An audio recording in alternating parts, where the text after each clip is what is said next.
নমস্কার বন্ধুরা, আশা করি আপনারা সবাই ভালো আছেন। আজকে আলু ও বাগদা চিংড়ি একটি রেসিপি নিয়ে এসেছি।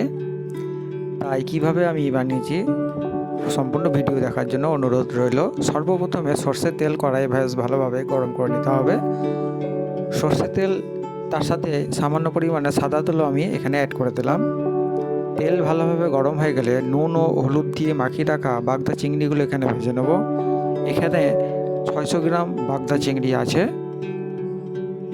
গ্যাসের ফ্লেম হাই আছে। বাগদা চিংড়িগুলোকে বেশ বাদামি কালার করে ভেজে নিতে হবে।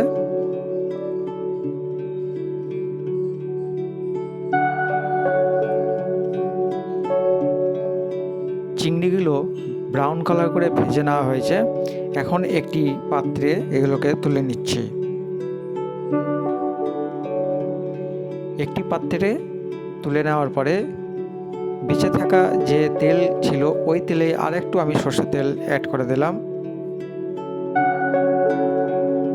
একটি তেজপাতা,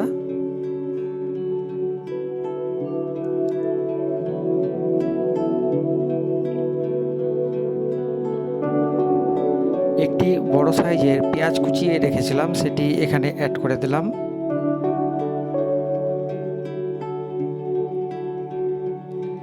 পেঁয়াজগুলোকে বাদামি কালার করে ভেজে নিতে হবে।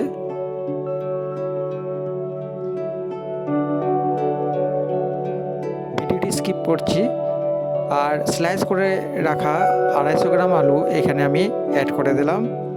এখন পেঁয়াজ ও আলু বেশ ভালোভাবে ভেজে নিতে হবে যাতে কাঁচা আলুর গন্ধ না থাকে।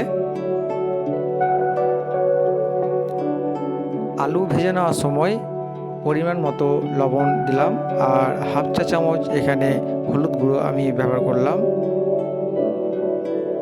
লবণ ও হলুদ দেওয়ার পরে আলুগুলোকে বেশ ভালোভাবে ভেজে নিতে হবে।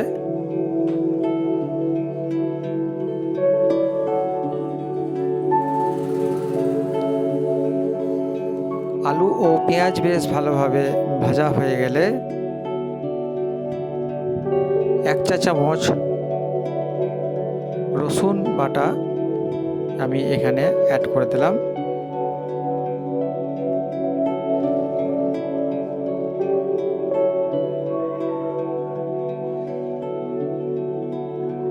রসুন দেওয়ার পরে বেশ একটু কষিয়ে নিতে হবে যাতে কাঁচা রসুনের গন্ধ চলে যায়।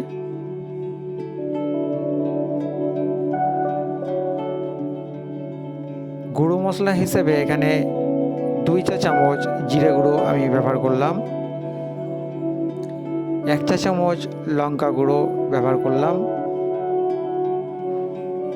আর হাফ চা চামচ এখানে ধনে গুঁড়ো ব্যবহার করেছি। মশলা যাতে পুড়ে না যায় তার জন্য সামান্য পরিমাণে জল অ্যাড করে এখন বেশ ভালোভাবে কষিয়ে নিতে হবে।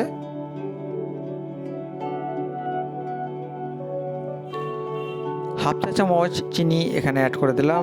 চিনি দিলে রান্নার স্বাদ ব্যালেন্স থাকে এবং রান্নাতে খুব সুন্দর একটি মিষ্টি কালার আসে। চিনি দেওয়ার পরে একটু কষিয়ে নিতে হবে। 2 চা চামচ দিলাম টমেটো সস দেওয়ার পরে 1 মিনিটের মতো আরে একটু কষিয়ে নেব।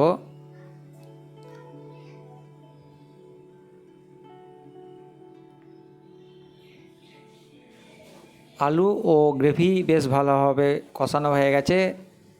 এখন 2টি চেরা কাঁচা লঙ্কা আমি এখানে অ্যাড করে দিয়েছি। ভেজে রাখা চিংড়িগুলোকে এখানে অ্যাড করে দিলাম। চিংড়ি ও আলু একটু কষিয়ে নেব। কষানো হয়ে গেলে 1 বাটি জল এখানে অ্যাড করব। মিডিয়াম সাইজের 1 বাটি জল এখানে অ্যাড করে দেবো। জল দেওয়ার পরে ঢাকনা দিয়ে 10 মিনিট রান্না করে নেব মিডিয়াম আঁচে। তারপরে রান্নাটি নামিয়ে নেব। আমি রান্নাটিকে একটি ডিশে সার্ভ করে দেখাচ্ছি। রান্নাটিকে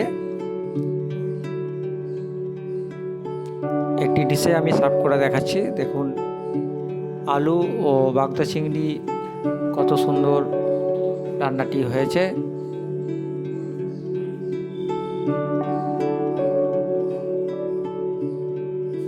সাদা ভাত দিয়ে অপূর্ব সুন্দর লাগবে খেতে।